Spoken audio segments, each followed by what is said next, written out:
Good morning students. In today's class, let us discuss about heat exchangers. The heat exchangers, which are the device that is used to transfer heat between the two fluid streams which are at different temperature. Heat exchangers find wide application in power generation and chemical processing unit. Also, it finds application in electronics, cooling processes, air conditioning, refrigeration, and automotive applications and all. The heat exchangers, these are all the example of heat exchangers. Intercoolers and preheaters, condensers and boilers in steam plant, condensers and evaporators in refrigeration units, regenerators, then automobile radiators, also oil coolers of heat engine, and milk chillers of pasteurizing plants. These are all the example of heat exchangers which are widely used in the industries. Next, types of heat exchangers. The heat exchangers are based on the nature of heat exchange process and based on the relative direction of fluid motion, also based on the constructional features, also based on the physical state of fluid. The heat exchangers are classified. So in order to satisfy the varying applications, these type of heat exchangers are required. So first, let us see the classification of heat exchangers based on the nature of heat exchange process. இந்த மாதிரி nature of heat exchange processல there are two types of heat exchangers are available. One is known as direct contact or open heat exchanger. Another one is indirect contact heat exchangers that is further classified into two types. One is regenerator and another one is recuperator type of heat exchanger. Based on the relative direction of fluid motion, the heat exchangers are classified into three types. One is parallel flow or unidirectional flow heat exchanger. Another one is counter flow heat exchanger and cross flow heat exchanger. Also, based on the design and constructional features, heat exchangers are classified as concentric tubes heat exchanger, shell and tube heat exchanger, multiple shell and tube process heat exchanger, compact heat exchanger. Also, based on the physical state of the fluid, heat exchangers are classified into two types. One is condensers and another one is evaporator. So இந்த எல்லா டைப்லையும் the direct contact heat exchanger அதை பற்றி நம்ம டீட்டெயிலாக பார்ப்போம். In direct contact heat exchanger, this is also known as open heat exchanger. In this type of heat exchanger, two fluids that may be mixed. These two heat is transferring from one fluid to another fluid. See here, it is this type of heat exchanger have a container. This container, in this pipe, the steam is sent through this container. Also, a cold water is supplied to this container. So the steam and the cold water get mixed with this container, and the cold water absorb the heat from the steam, and it will come out as hot water. So the non-condensable gas will release through this pipeline. So the direct mixing of hot and cold fluids takes place in direct contact heat exchanger. So direct contact heat exchangerல ரெண்டு different ஃப்ளூயிடும் mix ஆகி ஒரு ஃப்ளூயிட்லேருந்து temperature இன்னொரு ஃப்ளூயிடுக்கு transfer ஆகி அந்த மாதிரி ஹீட்டை வந்து exchange பண்ணிக்கும். So this type of heat exchanger is known as direct contact heat exchanger. So example, cooling towers, jet condensers and direct contact feed heaters. These are all example of direct contact heat exchanger. Next one is indirect contact heat exchanger. So in this type of heat exchanger, the heat transfer between two fluids could be carried by the transmission through which separates the two fluids. So transmissions through which a separator, that may be a valve, or that may be a tube whose wall is made up of a material which is having high thermal conductivity. So இந்த மாதிரி indirect contact heat exchanger there are two classifications are available. One is regenerator. In regenerator type, hot and cold fluids passes alternatively through a space that containing a solid matrices which act as a source and alternatively source and sink for heat flow. If the hot fluid is sent into the solid particles, I mean solid matrix, it will act as a sink, so it will absorb the heat from the hot fluid, and alternatively the cold fluid passes through the solid particle matrix. It will act as a source, so that will supply the heat to the cold fluid, so in such a way that the solid matrix will absorb heat from hot fluid and will give its heat to the cold fluid, so it acts as both simultaneously sink and source for heat flow. So this type of heat exchanger are known as regenerator. So example of these regenerator type of heat exchanger are IC engines and gas turbines, open hearth and gas melting furnace, air heaters or blast furnaces. Next one வந்து indirect contact heat exchanger. Next type is recuperators. So recuperator is the most important type of heat exchanger. In this type of heat exchanger, the flowing of fluid exchange heat on either side of the dividing wall or pipe or tube. For immiscible fluid, in this type of recuperator type,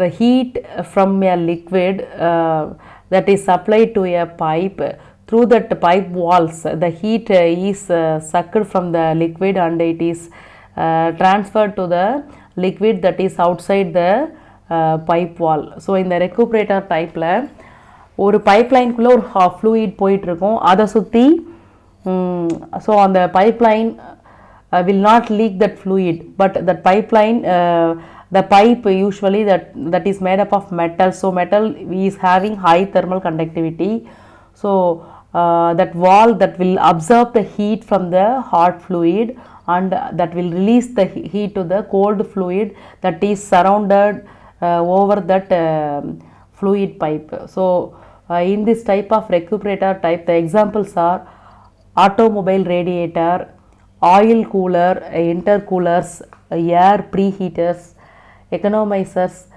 superheaters, condensers and surface feed heaters of steam power plant, milk chiller and evaporators in ice plant. These are all the example of recuperators type heat exchanger.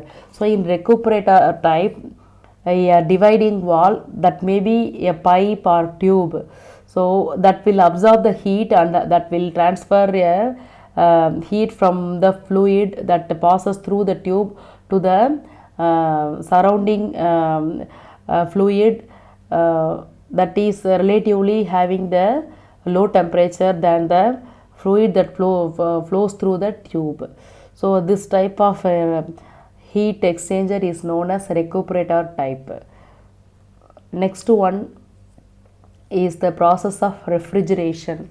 So refrigeration, which means it is the process of continuous cooling or extraction of heat to below that of the atmospheric temperature with the help of the external work. So refrigeration, so now we are all have fridge in our house, so நம்ம வீட்ல fridge இருக்கு இல்லையா, the material, the stuff which kept inside the fridge that became cooled, so அதோட temperature வந்து பார்த்தீங்கன்னா சரௌண்டிங்கை விட low டெம்பரேச்சருக்கு போயிடுது. So fridge, that's why this is known as refrigeration. So refrigeration அப்படிங்கிறது it is a process of continuously cooling a stuff to the temperature below the atmospheric temperature, so to the very low temperature. So the refrigerator will work on the principle of second law of thermodynamics. So all of you know heat will flow from high temperature region to the low temperature region, so that is a natural process. But according to second law of thermodynamics, heat can be flow from low temperature region to the high temperature region with the help of an external work or external agency. The heat will flow from low temperature region to the high temperature region. So இதுதான் வந்து பார்த்திங்கன்னா ரெஃப்ரிஜரேட்டரில் நடக்குது. So refrigerator it consists of a chemical that is known as refrigerant, which is a working fluid. So example of refrigerant is ammonia, methyl chloride, freon, etc. So refrigerant is nothing but it is a working fluid which is inside the refrigerator. Because of that only the material, the stuff that kept inside the fridge will be cooled. So because of its help, the refrigerant help only, the material that kept inside the fridge get cooled. So the refrigerant ஆல தான் fridgeல வந்து cooling process நடக்குது. Next one, when we study about refrigeration, we should know the standard unit of refrigeration. So the standard unit of refrigeration is ton of refrigeration. The ton of refrigeration is defined as the freezing capacity of the 1 American short ton of water from 0 degree centigrade in 24 hours. So the freezing capacity of the 1 American short ton of water from 0 degree centigrade in 24 hours is defined as the ton of refrigeration. So that is the standard unit of refrigeration. So 1 ton of refrigeration is equal to 3.5 kilowatt. So watt means joules per second. So 3.5 kilojoules per second, which is equal to 210 kilojoules per minute. The coefficient of performance. The coefficient of performance is the ratio of the refrigerating effect, that means the output effect, to the input work required to produce the refrigeration effect. So COP, which means coefficient of performance, the COP is equal to the output effect, the output refrigeration effect divided by the input energy work supplied to produce that refrigeration. So output by input, that is equal to Q by W. So usually the coefficient of performance COP, the value of COP will be greater than or less than 1. The relation between the ratio between the actual COP observed in a refrigeration process divided by the theoretical COP determined the theoretical COP means theoretically நம்ம determine பண்ற அந்த coefficient of performance and the actual COP that we are observed from the refrigeration process. So அது ரெண்டுக்கும் இருக்க அந்த ratio இருக்கு இல்லைங்களா, that is known as relative COP. So the ratio between the actual COP to the theoretical COP is the relative coefficient of performance. Next, the type of refrigeration systems. So refrigeration system அப்படிங்கிறது refrigerator that will continuously cool a material to the temperature below to the atmospheric temperature by the help of a external agency, external work. So based on the type of external work, the refrigeration is classified, refrigeration system is classified into several types. So using mechanical energy, the refrigeration system is classified as cold air refrigeration system and a vapor compression refrigeration unit. Also using heat energy, the refrigeration system is classified as simple vapor absorption refrigeration system and actual vapor absorption refrigeration system. Based on the usage of refrigeration system, it is classified as primary refrigeration unit and secondary refrigeration unit. So these are all the 5 important parts, working parts of a vapor compression refrigeration system. So நம்ம வீட்டிலலாம் fridge இருக்கும் இல்லையா, how the fridge is working, அதுதான் இது. ஸோ இதில் வந்து 5 major part இருக்குது. So one is known as expansion valve. So அந்த எக்ஸ்பேன்ஷன் வால்வ் அது வந்து என்ன பண்ணுதுன்னு பார்த்தீங்கன்னா, that controls the flow of refrigerant liquid into the evaporator. So இது வந்துட்டு எவாப்ரேட்டருக்குள்ளே போகிற அந்த ரெஃப்ரிஜரண்ட்டோட ஃப்ளோவை வந்து கண்ட்ரோல் பண்ணும். So that is expansion valve. Next one வந்து கம்ப்ரெஸர். ஸோ கம்ப்ரெஸர் அப்படிங்கிறது it consist of a motor that sucks the refrigerant from a evaporator and compress it in a cylinder to make a hot high pressure gas. So அந்த high pressure gas இருக்கு இல்லையா, அது ஃபர்தராக இன்னொரு யூனிட்டுக்கு போகும். அந்த யூனிட் வந்து என்னன்னு பார்த்தீங்கன்னா condenser.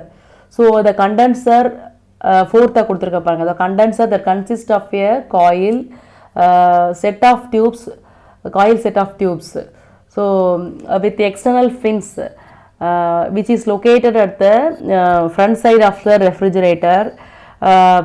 It helps in the liquefaction of gaseous refrigerant by absorbing its heat and subsequently expelling it to the surrounding. So இது என்ன பண்ணுன்னா அந்த ஹீட்டை வந்து சரௌண்டிங்க்கு கொடுத்துரும். இந்த கம்ப்ரெஸரில் இருந்து வாங்குது இல்லையா, கம்ப்ரெஸரில் ஹை ப்ரெஷருக்கு கம்ப்ரெஸ் பண்ணி அதை வாங்கும்போது அதோட ஹீட் வந்து அதிகமாகிடும், அந்த ரெஃப்ரிஜரண்ட்டோட ஹீட் வந்து அதிகமாகிடும். ஸோ அந்த ஹீட்டு வந்துட்டு பார்த்திங்கன்னா இந்த கண்டென்சர் என்ன பண்ணுன்னா, அதில் வந்து நிறைய காயில்ஸ் இருக்கும். ஸோ அந்த காயில்ஸ் என்ன பண்ணுன்னா, ஸோ அப்போது அது காயில்ஸ் வழியாக இது போகும்போது இது ஹை ப்ரெஷரில் இருக்கிற அந்த கேஸ் அந்த காயில் வழியாக போகும்போது அந்த கேஸ் சூடாக இருக்கும். ஸோ அது வந்து லிக்விடாக மாறும்போது that will expel its heat to the surrounding. So இன்னொரு part that is known as evaporator. So evaporator அப்படிங்கிறது which cools the stuff that inside a refrigerator. So இதில் வந்து பார்த்தீங்கன்னா fine tubes. So it consist of a fine tubes which is having high thermal conductivity that absorbs heat blow through a coil by a fan. So அதில் வந்து ஒரு fan மாதிரி set இருக்கும். அந்த fan என்ன பண்ணா that will send a cool air. அந்த cool ஏர் என்ன பண்ணும், ஃப்ரிட்ஜுக்குள்ளே எல்லா ஸ்டஃப் எல்லாத்தையும் சுற்றி போய்கிட்டே இருக்கும். ஸோ அப்போது என்ன பண்ணுன்னா அந்த கூல் ஏர் அந்த ஸ்டஃப்பில் இருக்க ஹீட்டை வந்து மீன்ஸ் ஃப்ரிட்ஜுக்குள்ளே இருக்க அந்த பொருளில் இருக்க ஹீட்டை வந்து அது எடுத்துட்டு அதுக்கப்புறம் அந்த செப்பரேட் சிஸ்டம், இன்னொரு சிஸ்டம் இருக்கு இல்லையா, இந்த அந்த கம்ப்ரெஸர் அது என்ன பண்ணும், அதை வந்து சக்ஷன் பண்ணி அந்த ரெஃப்ரிஜரண்ட்டை சக்ஷன் பண்ணிவிட்டு அதை அது கூட ஒரு கம்ப்ரெஸர் வச்சுருக்கோம். அது கம்ப்ரெஸ் பண்ணி ஹை ப்ரெஷர் கேஸாக மாற்றிடும். ஸோ அதோட டெம்பரேச்சர் அதிகமாக இருக்கும். நெக்ஸ்ட் வந்து அது கண்டென்சருக்குள்ளே போகும். ஸோ ஃபிஃப்த் இம்பார்ட்டன்ட் பார்ட் வந்து பார்த்திங்கன்னா ரெஃப்ரிஜரண்ட் அப்படிங்கிறது தான் the experimental gas that only cools the stuffs kept inside the fridge. So it is also known as coolant. So இதனால தான் வந்து பார்த்திங்கன்னா ஃப்ரிட்ஜில் இருக்க எல்லா பொருளுமே வந்து கூல் ஆகுது. So it is a specially manufactured chemical which is having the capacity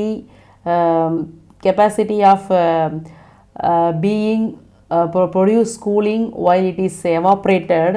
Also it have the capacity of produce heat when it is compressed. So அதாவது இந்த மாதிரியான அந்த ammonia, the R290 and R600A, these type of working fluids have the capacity of while compressing it, அது வந்து பார்த்திங்கன்னா it will produce high heat.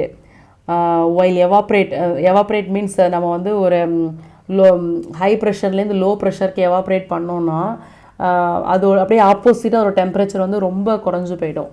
So அந்த ஒரு பிரின்சிபலில் தான் வந்துட்டு அந்த மாதிரியான எபிலிட்டி இருக்கிற அந்த ஸ்பெஷலி மேனுஃபேக்சர்டு கெமிக்கல்ஸ் தான் இந்த ரெஃப்ரிஜரண்ட். இப்போது இதுதான் வந்துட்டு ஒரு block diagram of a refrigeration unit. So இதில் வந்து பார்த்தீங்கன்னா this is known as the expansion valve. So இந்த எக்ஸ்பேன்ஷன் வால்வ் இருக்கு இல்லைங்களா, இந்த எக்ஸ்பேன்ஷன் இது வந்து இன்சைட் ஃப்ரிட்ஜ், இது வந்து அவுட் சைட் ஃப்ரிட்ஜ். ஸோ ஃப்ரிட்ஜில் இங்கே என்ன நடக்குதுன்னு பார்த்தீங்கன்னா, ஸோ இன்சைட் ஃப்ரிட்ஜு இந்த எக்ஸ்பேன்ஷன் வால்வ் வழியாக இந்த ஃப்ளூயிட் வந்து சென்ட் ஆகுது. ஸோ இந்த இது name it self we can say expansion valve. So இந்த expansion valve it's like it acts as a regulator. இந்த எக்ஸ்பேன்ஷன் வால்வை வச்சு நம்ம இதை கண்ட்ரோல் பண்ணி நம்ம இது வழியாக கொடுக்கலாம். ஸோ இப்போ இந்த எக்ஸ்பேன்ஷன் வால்வ் அப்போ இங்கே வந்துட்டு ப்ரெஷர் அதிகமாக இருக்கும். ஸோ இங்கே வந்து எக்ஸ்பேண்ட் ஆகும்போது லோ ப்ரெஷர் ரீஜியனுக்கு இந்த இதில் இருக்க அந்த ரெஃப்ரிஜரண்ட் வந்து மீன்ஸ் எக்ஸ்பெரிமெண்டல் ஃப்ளூயிட் அது வந்து எக்ஸ்பேண்ட் ஆகி இது வழியாக போகும்போது அது என்ன ஸ்டேட்டில் இருக்கும்னு பார்த்தீங்கன்னா வேப்பரைஸ் ஸ்டேட்டில் இருக்கும். ஸோ அந்த ஸ்டேட்டில் அது எப்படி இருக்கும், ரொம்ப கூலாக இருக்கும். ஸோ அப்போ ஃப்ரிட்ஜுக்குள்ளே இந்த மாதிரி நிறைய இன்டர்னல் ஹீட் எக்ஸாஸ்ட் காயில்னு சொல்லுவாங்க. ஸோ இது வழியாக இந்த ரெஃப்ரிஜரண்ட் வந்து உள்ளே போகும். ஸோ அப்போது இந்த ரெஃப்ரிஜரண்ட் இந்த ஃப்ரிட்ஜோட வாலில் காண்டாக்ட் இருக்கும்போது ஆல்சோ யூஸிங் ஸோ இந்த ஸ்பெஷல் டைப்பில் என்னென்னு பார்த்தீங்கன்னா இந்த இன்டர்னல் ஹீட் எக்ஸாஸ்ட் காயில் வழியாக போகிற அந்த ரெஃப்ரிஜரண்ட் இருக்கு இல்லையா, அந்த ரெஃப்ரிஜரண்ட் வந்து இந்த இடத்துல ஒரு கூலிங் எஃபெக்டை ப்ரொடியூஸ் பண்ணும். ஸோ அப்போ சரௌண்டிங் ஹீட் எப்பயுமே heat will flow from high temperature to low temperature. So in the it will absorb the heat from the heat that inside the refrigerator and இது heat ஆகி இந்த பக்கம் வருது இல்லையா, இந்த பக்கம் வரும்போது it is a electrically powered compressor. So இந்த கம்ப்ரெசரில் ஒரு பிஸ்டன் வச்சு இந்த ரெஃப்ரிஜரண்ட் கம்ப்ரெஸ் ஆகும். ஸோ அப்போ கம்ப்ரெஸ் ஆகும்போது இந்த ரெஃப்ரிஜரண்ட் இது வழியாக போகுது இல்லையா, இது வந்துட்டு இந்த எவாப்ரேட்டரால் ஸோ இங்கே ஹை ப்ரெஷர்லேருந்து லோ ப்ரெஷருக்கு போகுது. லோ ப்ரெஷருக்கு இது வழியாக போகும்போது இட் கெட் எக்ஸ்பேண்டட். ஸோ அது கூல் ஆகுது. கூல் ஆகும்போது it absorb the heat energy. அந்த ஹீட் எடுத்துகிட்டு இங்கே போகுது.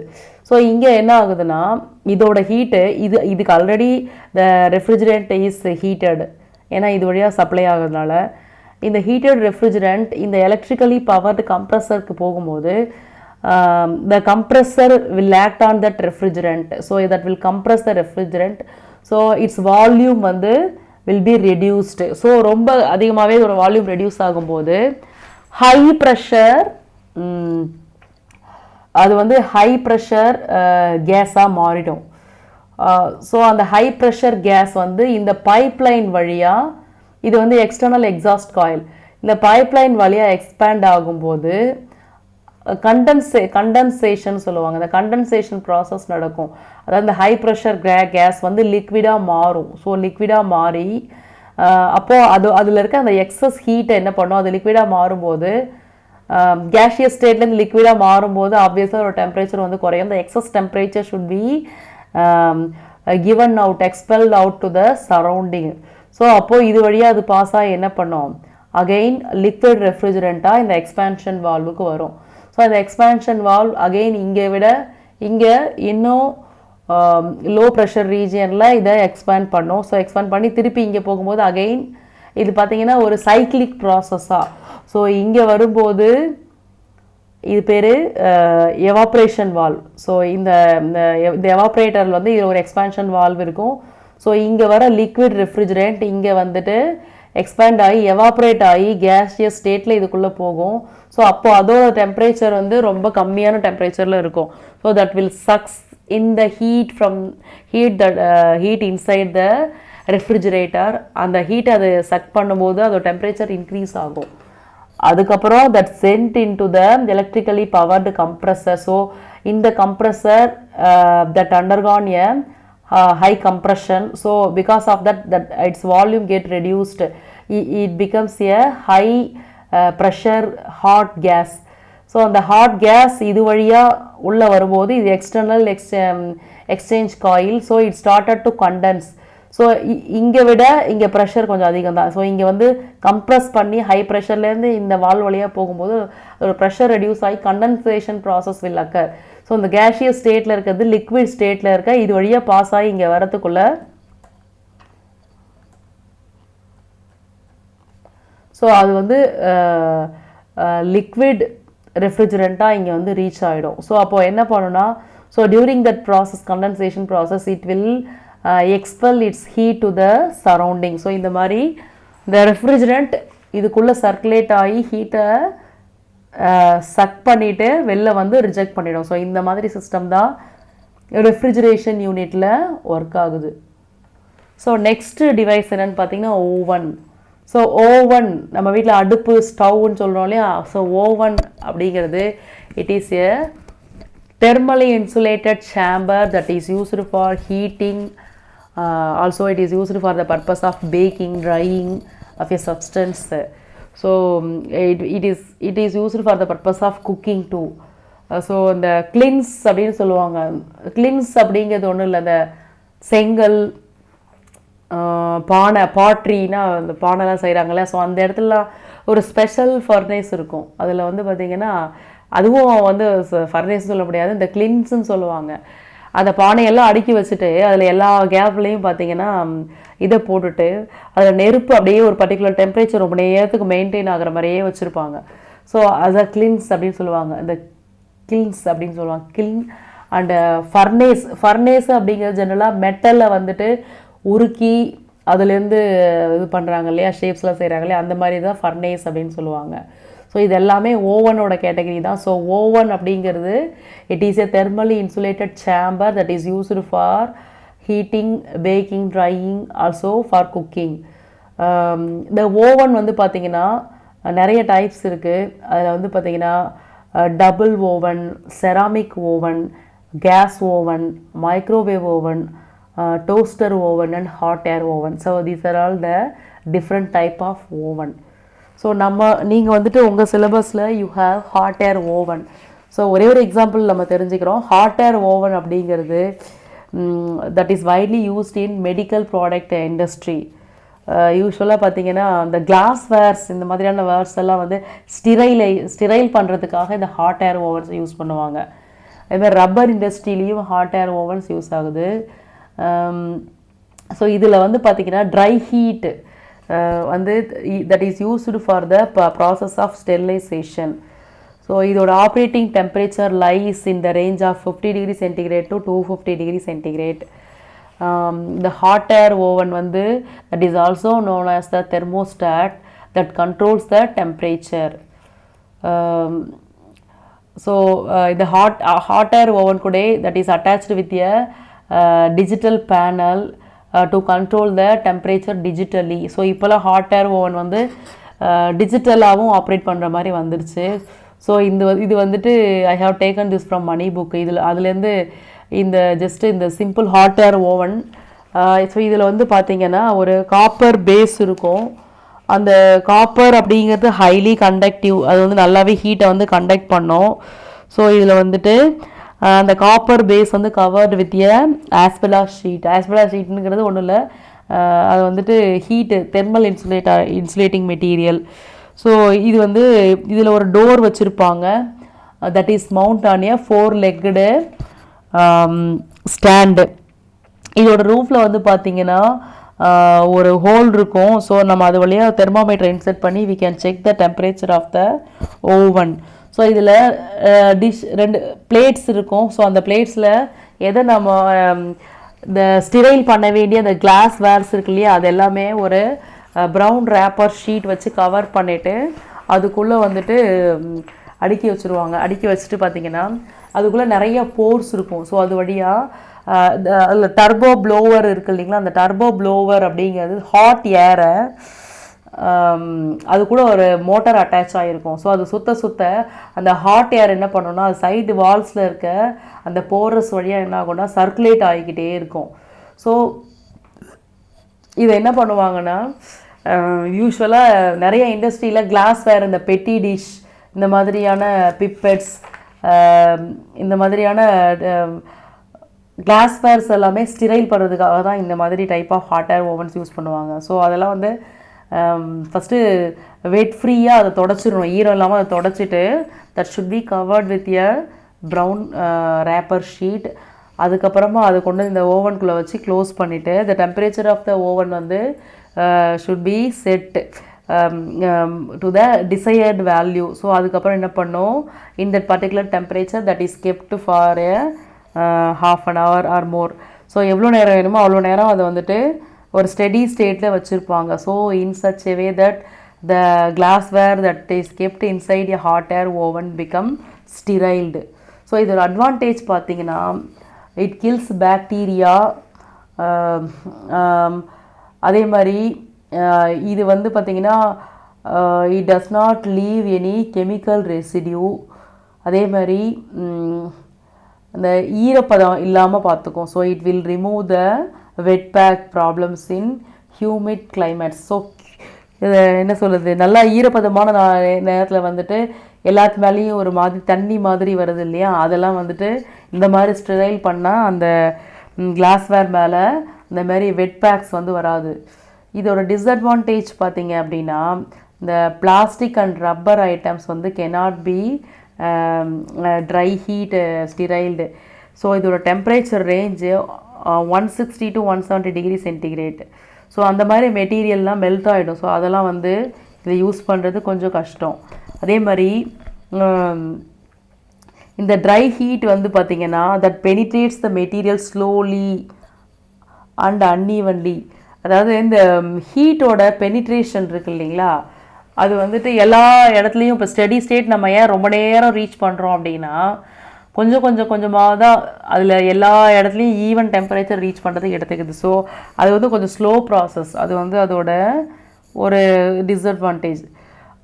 Also it requires continuous source of electricity. So இது வந்து எலக்ட்ரிசிட்டியை கன்சியூம் பண்ணுற ஒரு ப்ராசஸ். அது கண்டினியூஸாக எலக்ட்ரிசிட்டி சப்ளை பண்ணிக்கிட்டே இருக்கணும். சரிங்களா. நெக்ஸ்ட்டு வந்து பார்த்திங்கன்னா இதோட அப்ளிகேஷன்ஸ் பார்த்திங்கன்னா it is useful to sterile glasswares in medical industry, pharmaceutical industries, the petri dish, pipettes, bottles, test tubes, flask, mortar and pestle etcetera. So என்ன பார்மசூட்டிக்கல்ஸில் யூஸ் பண்ணுற கிளாஸ்வேர்ஸ் எல்லாமே ஸ்டிரைல் பண்ணுறதுக்கு இந்த மாதிரி ஹாட் ஏர் ஓவன் தான் யூஸ் பண்ணுறாங்க.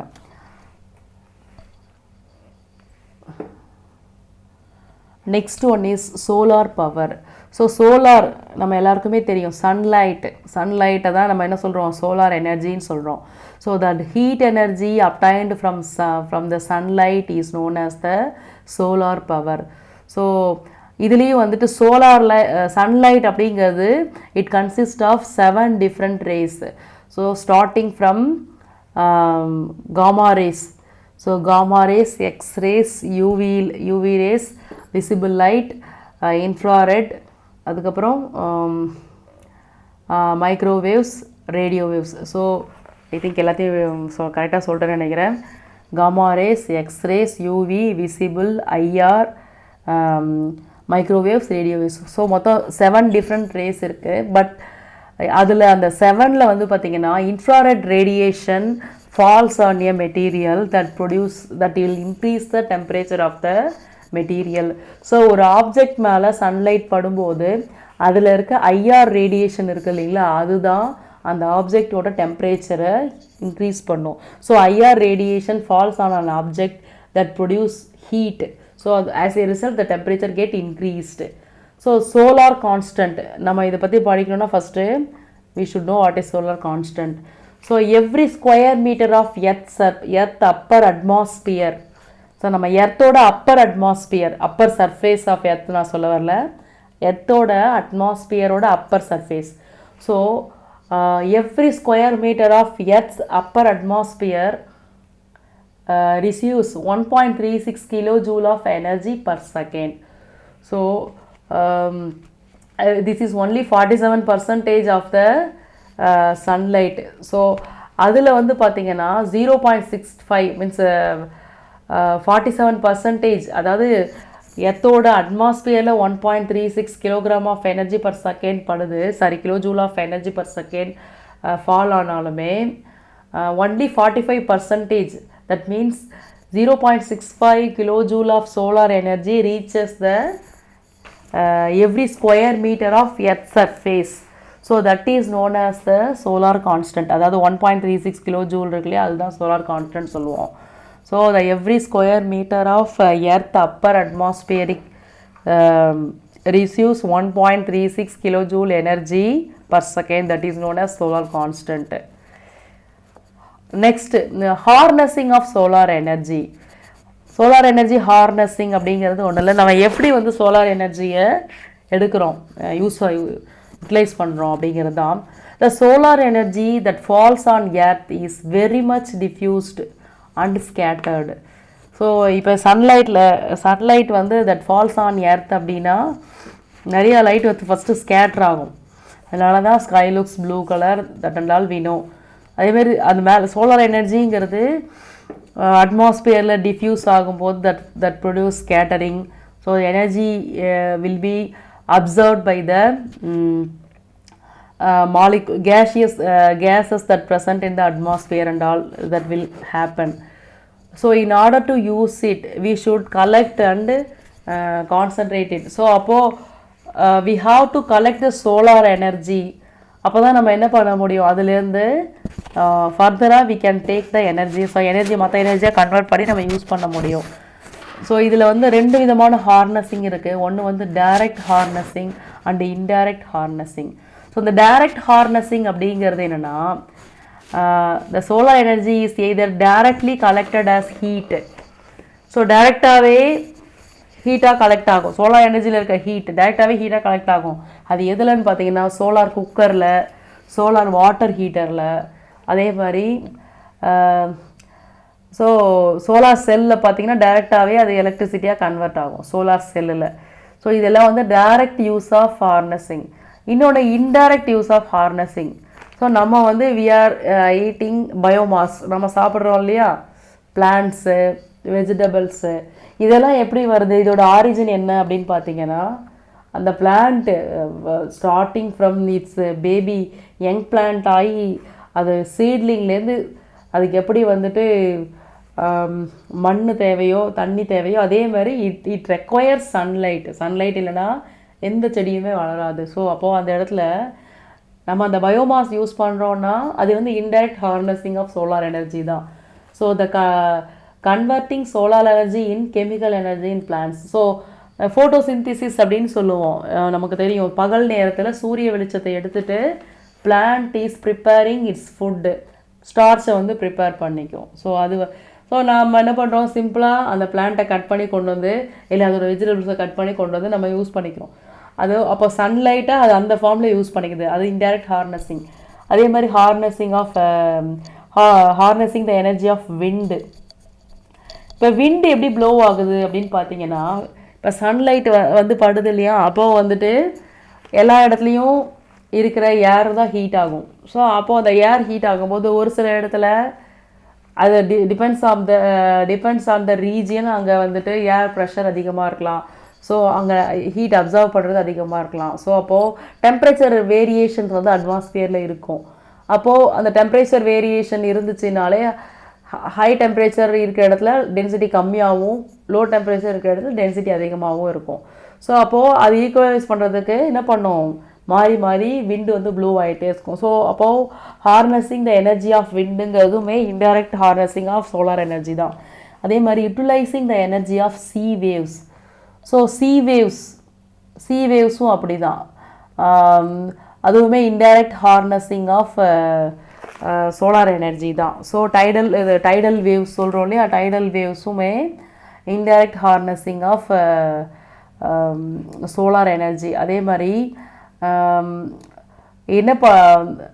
இந்த டெம்பரேச்சர் டிஃப்ரென்ஸ் இந்த இதில் வந்து பார்த்திங்கன்னா கடலில் எல்லாம் தெர்மோகப்பிள்னு ஒன்று ஃபிசிக்ஸில் படிச்சிருப்போம். ஒரு எலக்ட்ரிக் சர்க்கியூட்டில் ஒரு சைடு வந்து லோ டெம்பரேச்சர்லேயும் கோல்டாகவும் இன்னொரு எண்ட் வந்து ஹாட்டாகவும் வச்சு அந்த சர்க்கியூட்டை க்ளோஸ் பண்ணால் that is known as thermocouple. அப்போது அது வழியாக என்ன ஆகும், ஒரு இன்டியூஸ்டு இஎம்எஃப் வந்து ப்ரொடியூஸ் ஆகும். ஸோ அதே மாதிரி இந்த கடலில் வந்து பார்த்திங்கன்னா சன்லைட்டால் கடலோட மேல் மட்டம் இருக்குது இல்லைங்களா, அதோட டெம்பரேச்சர் அதிகமாக இருக்கும். உள்ளே போக போக டீப்பாக போக போக என்னாகும், டெம்பரேச்சர் குறையும். ஸோ அந்த பாட்டம்லையும் டாப்லையும் இதுக்கு இடையில வந்துட்டு நம்ம ஒரு தெர்மோகப்பிள் ப்ரொடியூஸ் பண்ணி அதுலேருந்து we can take the energy. So அதுவுமே வந்து indirect harnessing of solar energy. அதே மாதிரி கன்வர்ஷன் ஆஃப் சோலார் எனர்ஜி பார்த்திங்கன்னா thermal conversion and photo conversion. So ஏன்னா சோலார் எனர்ஜியை நம்ம ஹார்னஸ் பண்ணணும், அதை எப்படிலாம் நம்ம கன்வெர்ட் பண்ணலான்னு பார்த்தீங்கன்னா தெர்மல் கன்வர்ஷன்ன்றது உங்களுக்கு தெரியும், ஹீட்லேருந்து கன்வெர்ட் பண்ணிக்கிறது, அது வந்து தெர்மல் கன்வர்ஷன். ஸோ அது வந்து basically IR radiation present in sunlight. அடுத்து ஃபோட்டோ கன்வர்ஷன். இந்த ஃபோட்டோ எலக்ட்ரிக் எஃபெக்ட் அப்படின்றது it is a process by which light radiation falls on a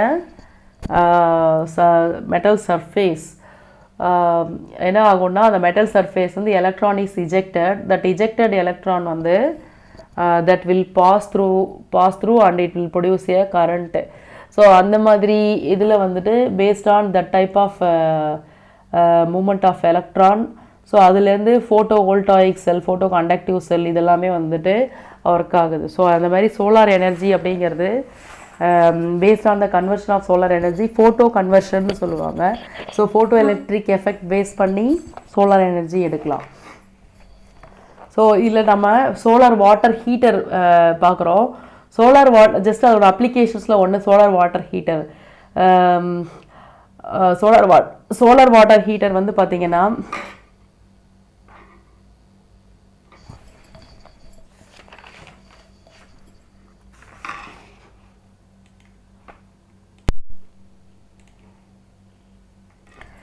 solar water heater வந்து இந்த பிக்சரில் இருக்குது இல்லைங்களா, சோலார் வாட்டர் இதில் வந்து பார்த்திங்கன்னா ஒரு கோல்டு வாட்டர் டேங்க்.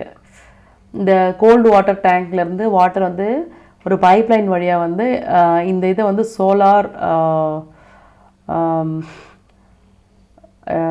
பேனல் அப்படின்னு சொல்லலாம். சோலார் பேனல் அப்படிங்கிறது இது வந்து லார்ஜ் இன் சைஸ். ஸோ இதில் வந்து பார்த்திங்கன்னா ஒரு பிளாக் பெயிண்ட் பண்ணியிருப்பாங்க. இந்த டியூப் வந்து பார்த்திங்கன்னா ஹை கண்டக்டிவிட்டி இருக்க மாதிரி காப்பர் இந்த மாதிரி மெட்டீரியலில் இந்த டியூப்ஸ் வந்து பண்ணியிருப்பாங்க. ஸோ அப்போது இந்த cold water that bosses through this highly conductivity high thermal conductivity copper tubes, இந்த மாதிரி ஜிக்ஸாக் டியூப்ஸ் வழியாக போகும்போது இதில் வந்து நிறையா கான்டாக்ட் கிடைக்கும். மீன்ஸ் இது பார்த்திங்கன்னா area of contact with the panel வந்து அதிகமாக இருக்கும் இந்த மாதிரி டைப் ஆஃப் ஸ்ட்ரக்சரில். ஸோ அப்போ இது வழியாக போகிற அந்த கோல்டு வாட்டர் உங்களுக்கு தெரியும் பிளாக் பெயிண்டட் சர்ஃபேஸ் வந்து பார்த்திங்கன்னா that will absorb large amount of heat. So comparatively white paper அப்படிங்கிறது ஒயிட் சர்ஃபேஸுங்கிறது தெரியும், அது ஷைன் ஆகும், but that will reflect. But black அப்படிங்கிறது எல்லா ஹீட்டையுமே வந்து அப்சர்வ் பண்ணிக்கும். ஸோ இதில் வந்து பிளாக் பெயிண்டட் சர்ஃபேஸாக இருக்கிற மாதிரி இந்த பேனல் இருக்கும். ஸோ இப்போ சன்லைட் வந்து இது மேலே ஃபால் ஆச்சு அப்படின்னா இது பயங்கர ஹீட்டாக இருக்கும். ஸோ நம்ம எல்லாருமே ஒரு விஷயம் நோட்டீஸ் பண்ணியிருப்போம், இப்போ ரோடெல்லாம் வந்து புதுசாக தார் ஊற்றியிருந்தாங்கன்னா, தார் போட்டு ரோடு பார்த்துருப்பீங்க இல்லையா, புது தார் போட்டு அந்த ரோடில் நல்லா சம்மரில் ஹாட் சம்மரில் நல்லா பார்த்திங்கன்னா மின்னு ரேடியேட் ஆகும் தார். அதில் போய் நம்ம யாரும் காலையே வைக்க முடியாது, அவ்வளோ ஹீட்டாக. ஸோ அந்தமாதிரி அந்த பிளாக் அப்படிங்கிறது that will absorb heat. So அப்போது இந்த இடம் வந்து நல்லாவே ஹீட்டாக இருக்கும், இந்த பேனல் என்டையராகவே நல்லா ஹீட்டாக இருக்கும். ஸோ இதில் இந்த பைப்லைன் இருக்கு இல்லையா, இந்த பைப்லைன் வந்துட்டு ஹை தெர்மல் கண்டக்டிவிட்டி இருக்கிற மாதிரி மெட்டீரியலில் பண்ணியிருப்பாங்க. அது மேலேயுமே வந்துட்டு ஸோ காப்பர் காயில்னு போட்டிருப்பாங்க. காப்பர் அப்படிங்கிறது இதுக்கு தெர்மல் கண்டக்டிவிட்டி அதிகமாக இருக்கும். ஸோ அது மேலேயுமே பிளாக் பெயிண்டட் பண்ணியிருப்பாங்க. ஸோ அப்போ என்ன பண்ணணும்னா இந்த மாதிரி காயில் ஷேப்பில் இருக்கிறதுனால ஸோ இது நிறைய area of contact with the panel இருக்கும். ஸோ அப்போ என்ன ஆகும்னா இந்த பைப்லைன் வழியாக அது பாஸ் ஆகி வரும்போது அதோட டெம்பரேச்சர் இன்க்ரீஸ் ஆகி அது இந்த கோல்டு வாட்டர் இது வழியாக போகிறது ஹாட் வாட்டராக வந்து இந்த ஹாட் வாட்டர் ஸ்டோரேஜ் டேங்க்கில் சேவ் ஆகும். ஸோ இந்த டேங்க் யூஸ்வலாக என்ன பண்ணுவாங்கன்னா ஆஸ்பெடாஸ் இந்த மாதிரி தெர்மல் இன்சுலேட்டிங் மெட்டீரியல் வச்சு கவர் பண்ணியிருப்பாங்க. ஸோ அப்போது அதில் இருக்க டெம்பரேச்சர் ரிலீஸ் ஆகாமல் அது அப்படியே ப்ரிசர்வ் ஆகிருக்கும். ஸோ ஸோ தேவையானப்போ அதை என்ன பண்ணிப்பாங்க, யூஸ் பண்ணிப்பாங்க. ஸோ இப்படி தான் வந்து சோலார் வாட்டர் ஹீட்டர் வந்து ஒர்க் ஆகுது. நெக்ஸ்ட் வந்து பார்த்தீங்கன்னா application of solar power. So in our day to day life every day is every activity is based depending on the solar power தான்.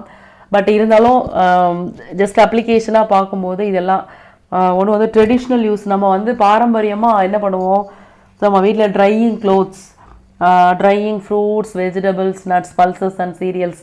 ஸோ நம்ம ஃபுட் ப்ரிப்பரேஷனுக்கு பண்ணுற எல்லா ட்ரையிங் ப்ராசஸுமே சோலாரில் தான் ட்ரை பண்ணுறோம். ஸோ இது எல்லாமே அதேமாரி கிரெயின்ஸஸ், சீரியல்ஸ், பல்ஸ் இது எல்லாமே என்ன பண்ணுவாங்க, traditional use of solar energy. அடுத்து அதை விட நெக்ஸ்ட் அட்வான்ஸ்டு வெர்ஷன் பார்த்தீங்கன்னா solar cells and photovoltaic cells. இந்த ஃபோட்டோவோல்டாயிக் செல்ஸ் இதெல்லாம் வந்து பார்த்தீங்கன்னா that is used in calculators, electronic watches, street lights, water pumps, radios and TVs. இதில் எல்லாமே சோலார் செல்ஸ் வந்து யூஸ் ஆகுது. அது means not only solar cells, photovoltaic cells இதெல்லாம். சோலார் பேட்ரி வந்து பார்த்திங்கன்னா அது என்னென்னு பார்த்தீங்கன்னா அந்த சோலார் செல்லே வந்து connected in series it form a solar battery. Solar செல்ஸை நிறைய தொடர்ச்சியாக கனெக்ட் பண்ணோன்னா அதுதான் வந்து சோலார் பேட்ரி. ஸோ இது வந்து பார்த்திங்கன்னா மோர் எலக்ட்ரிசிட்டி, நிறைய எலக்ட்ரிசிட்டியை வந்து இது ப்ரொடியூஸ் பண்ணிது. So it is enough to run a water pump. Also it is having capable to run the street light etc. So இது வந்து ரிமோட் ஏரியாஸில் இந்த கன்வென்ஷனல் எலக்ட்ரிசிட்டி சப்ளை, நம்ம டிரான்ஸ்ஃபார்மர் புதைச்சி எலக்ட்ரிசிட்டி சப்ளை பண்ணல, ரொம்ப ஹைட்டில் ஹில் மாதிரி இருக்கிற இடத்துலலாம் இந்த சோலார் பேட்ரி வந்து ரொம்ப ஹெல்ப்ஃபுல்லாக இருக்கும். அடுத்து வந்து சோலார் ஹீட் கலெக்டர். ஸோ இது வந்து பார்த்திங்கன்னா இது வந்து ஜென்ரலாக கோல்டு பிளேசஸில் வந்துட்டு யூஸ் பண்ணுவாங்க. ஸோ இப்போ கோல்டு கண்ட்ரீஸ்லலாம் என்ன பண்ணுவாங்க, சோலார் ஹீட் கலெக்டர். அந்த மாதிரி கண்ட்ரீஸில் வந்து சன்லைட் வந்ததுன்னா அந்த எனர்ஜியை வேஸ்ட் பண்ண மாட்டாங்க. இந்த மாதிரி சோலார் பேனல் வச்சு ஒன்று ஹாட் வாட்டரை அதை சேவ் பண்ணுவாங்க. அந்த ஹாட் வாட்டரை வந்து வீட்டோட வால்ஸில் பைப்லைன்ஸில் அந்த ஹாட் வாட்டரை சப்ளை பண்ணி, ஸோ அதனால் அந்த ரூமை வந்து எப்பயுமே வார்மாக வச்சுக்க ட்ரை பண்ணுவாங்க. இதெல்லாம் வந்து சோலார் ஹீட் கலெக்டர். நெக்ஸ்ட்டு வந்து அட்வான்டேஜஸ் ஆஃப் சோலார் பவர். அந்த சோலார் எனர்ஜி வந்து இன்எக்ஸாஸ்டபிள். இதை வந்து நம்ம எப்பயுமே தொடர்ச்சியாக யூஸ் பண்ணலாம். ஸோ இதில் வந்து பார்த்திங்கன்னா எந்த ஒரு ரெசிடியூஸும் இருக்காது. அதாவது இதை யூஸ் பண்ணதுக்கப்புறம் அட்மாஸ்பியரிக் பொல்யூஷன்ஸ் இது மாதிரின்னு பார்த்தா எதுவும் இருக்காது. அதே மாதிரி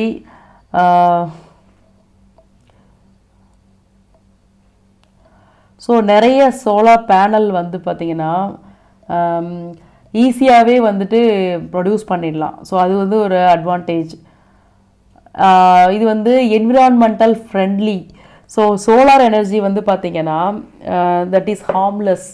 அதே மாதிரி we have the continuous source of sunlight. So நமக்கு சன் வந்து என்றைக்கு உலகம் அழிகிற வரைக்கும் சன் எனர்ஜி அப்படிங்கிறது நமக்கு கிடச்சிக்கிட்டு தான் இருக்கும். ஸோ அது வந்துட்டு எந்த ஒரு ஃபுல் இதையுமே வந்து ரெசிடியூஸுமே அதுலேருந்து வராது.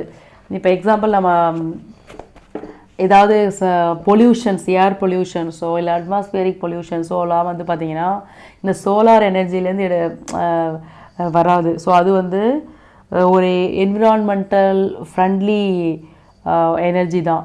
அடுத்து இதோட டிஸ்அட்வான்டேஜ் அப்படின்னு பார்த்திங்கன்னா ஃபஸ்ட்டு நம்ம அதை வந்து லான்ச் இனிஷியலாக அதை நம்ம ஃபஸ்ட்டு பர்ச்சேஸ் பண்ணி அதை இன்ஸ்டலேஷன் பண்ணுவோம் பார்த்திங்களா, அப்போ வந்து அதோட காஸ்ட் வந்து ஹையாக இருக்கும்.